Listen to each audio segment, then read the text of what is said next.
What's the hardest thing about writing? Well, it's getting started. Maybe you're having a hard time coming up with a story idea, or you're stuck on where to take your story next. If you want a way into a story or a way through, I have 9 story starters to help you. This free PDF is full of story seeds and prompts to get you going. To download your 9 story starters, go to nancypanuccio.com/start. That's Nancy with an I, Panuccio with 2 C's, nancypanuccio.com/start. Writing is not transactional. It's transformational. It's transformational for you, your characters, and your readers.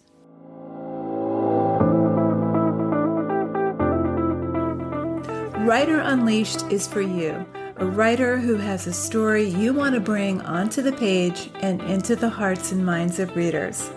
I'm Nancy Panuccio, writer, editor, and writing coach, and each week we'll explore techniques, mindsets, and inspiration for writing stories readers can't put down. Thanks for spending some time with me today. Now let's begin.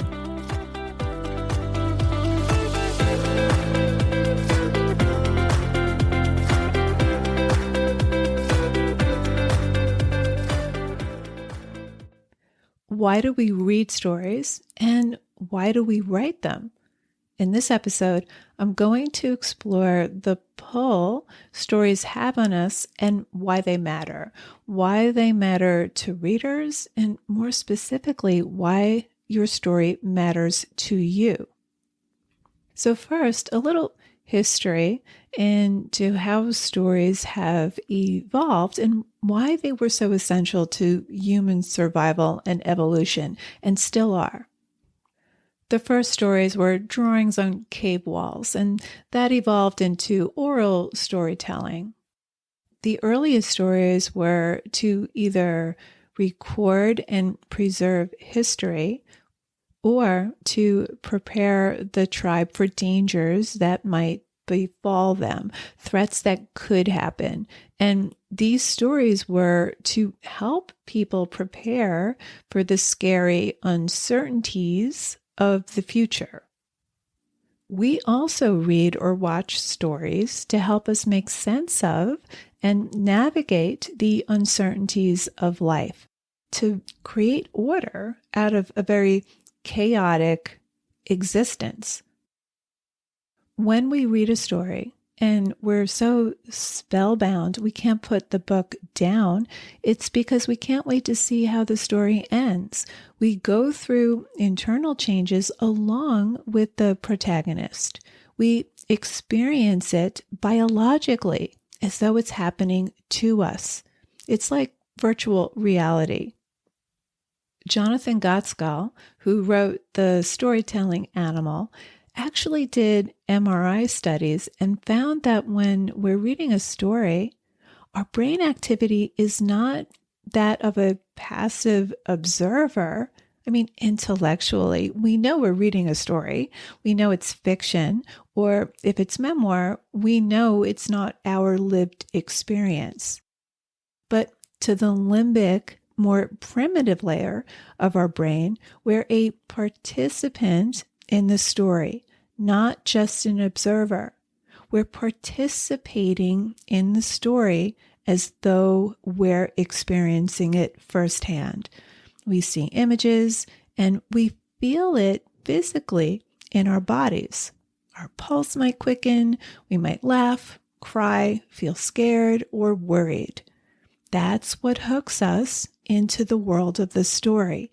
It's not the plot, it's the character's lived experience within the plot. That's why when we see a horror movie, we know it's not real intellectually, but we still scream and jump. At least I do. The protagonist's struggles become ours. The protagonist's hard-won truths become ours. What your protagonist learns by the end of the story we also learn. We also become less judgmental. We become more compassionate. For example, when I read Rachel Kushner's novel, The Mars Room, I became less judgmental of prison inmates. I learned that they were far more complex, self-aware, intelligent, and human than I thought previously. So stories expand us. They expand our consciousness. Now, you can have a great, exciting plot, but the reader doesn't really care so much about what happens. They care about who it all happens to, the internal struggles the character is forced to overcome, and how this person is changed as a result. So whatever lessons or wisdom your protagonist gains is our gain too. Whether it's a film or a novel, a short story, or memoir, whether it's fantasy, crime thriller, young adult, drama, or comedy, story is essential to our survival and our evolution as we try to make sense of and navigate this thing called life. It brings some order to chaos.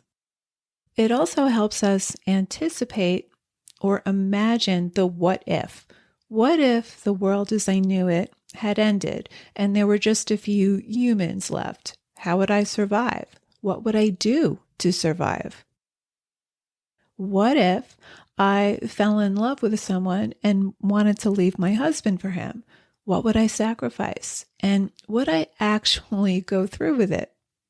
What if someone had self-published a novel that revealed something shameful from my past and was sending that novel to my family and coworkers?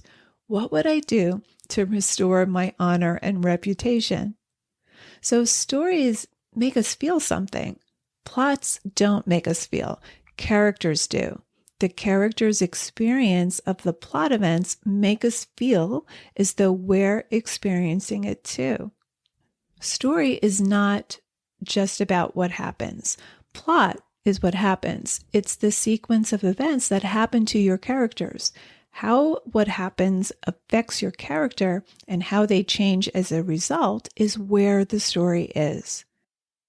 Now, some writers are big picture writers. They have to see the shape of the story, where it's going, before they delve into character. Now, you may have the big picture of your story. You may even have an outline, but it's still an inside job. In order for the story to matter to us, the reader, it has to matter to you first. In order to sustain the length of time it takes to write, revise, and finish a story, you need to plug into your own internal impetus for writing the story in the first place. That means you write it for you first. What are you trying to understand? What are you trying to come to terms with through this piece of writing? What themes are you exploring? What truths are you trying to uncover? What questions are you trying to answer? Writing is not transactional. It's transformational. It's transformational for you, your characters, and your readers. So in this episode, I'm going to help you tap into the deeper meaning for you, why your story matters to you. So let's get right to it. I want you to think back to stories you love to read, or stories that you've read that still stay with you years later. It may be films that you've watched. Just list 5 stories, novels, films, stories you can't forget. Now, don't overthink this. Just write whatever comes to your mind first. Trust your impulses. For example, for me, the first story that comes to my mind is Watership Down. It was the first story that actually made me feel something deeply emotional. It's about rabbits fleeing from the intrusion of man and the destruction of their home. I would also include Little Children by Tom Perrotta.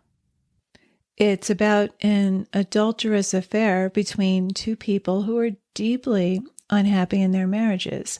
I enjoyed the dark humor mixed with tragedy and the payoff at the end when the main character doesn't get what she wants, but realizes how foolish she'd been all along and how she'd shortchanged her young daughter. To me, that was a much more satisfying ending than if the two of them had run off together. And most recently, Disclaimer, which played with different versions of reality. Okay, so once you have your 5 stories, I want you to look at the common denominators. Number 1, the genre. Is it literary or memoir? Paranormal romance? Is it crime? Fantasy? Are your 5 mostly love stories or women's fiction? Young adult or historical fiction? Is the tone light, funny, sad, or sardonic? Is the language lush or spare? Okay, on to number 2, characters. What type of characters are you innately drawn to? For example, I'm drawn to women with an obsessive need to break free from stifling roles society or some system has shackled them into. They're deeply flawed, and the ways to get their needs met are not wise. In fact, I think they're delusional, but their desires are pure, heroic, and deeply resonant with my own. I'm also drawn to characters who are torn between conflicting desires. They may want something and pursue it ardently, but they want something equally valuable and contradictory, and that creates friction. Okay, on to number 3, the story problem. You want to think in terms of character problems. Every story revolves around a problem. Sarah wants to leave her husband and run away with Bill, who's also married, but both of them have a young child. Humbert wants to be with Dolores, but she's only 12. So what character problems are you drawn to? Do they have similar goals? Are there goals for love or freedom from oppression? Are they trying to discover some truth or solve a mystery? Are they dealing with change? Are they reevaluating the past or trying to heal from the past? Are they trying to heal a relationship? Are they trying to save a marriage or win a war? Okay, moving on to number 4, endings. What kind of story endings are you drawn to? For example, I like to be heartbroken. I like sad endings.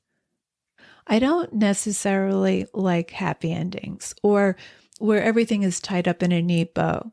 Even if the ending is hopeful, I like more ambiguous endings where the characters land safely for a moment and there's a feeling of hope rather than they all lived happily ever after.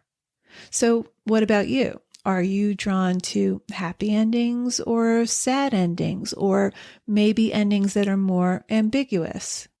Endings that just land the characters safely for a moment. Okay, now once you've gone through this exercise with the 5 stories that refuse to let you go, I want you to pick 5 moments from your life that you can't forget. Again, don't overthink this. These may be moments of heartbreak or a hard-won victory. It might have been a breakup, the first time someone said it's over. It might have been a moment of unbearable beauty. It may have been when some harsh truths were spoken, or you learned something about someone for the first time. Just trust what comes up. Once you've done that, compare the 2 lists and look for common themes. You'll probably find some similarities between the 2 lists. Here's the thing. Why we write is more important than what we write. We write because we're curious. We write because we're trying to understand something that continually eludes us. We write because we're trying to understand something that continues to have us in its grip, something that refuses to let us go. We write to uncover the truth about something. Use your work in progress to probe questions you want to explore. Focus on what truth your story is moving towards rather than a particular result or effect you want on the reader. So go back to stories you're most drawn to, list your top 5, and look for these common denominators. Number 1, genre. Number 2, characters. Number 3, story problems, the problem that's occupying the character. And number 4, endings. What you're drawn to tells you something essential about what kind of writer you are. What you admire in other writers may be dormant, but it's igniting something in you for a reason. It's telling you something about what kind of stories you long to write. The story has to matter to you before it matters to anyone else. And in order for the work to sustain you for the amount of time it takes to write and revise and edit and all the various iterations it'll go through before it's finished, you need to plug into some question or perplexity that you are trying to solve through your characters. So explore these questions, explore why the story matters to you, revel in your own curiosities. It's got to be worth it to you. And if the story matters to you, it will matter to your readers. So there you have it. Thanks for hanging out with me today. And if you know any writers who need some support in their writing, please share this episode or the Writer Unleashed podcast in general. And if you love what you're listening to, subscribe on your favorite listening platform and please leave me a review. Reading how this podcast impacts your writing truly lights me up and helps me create topics for the show. Till next time, keep writing, and I'll talk to you soon.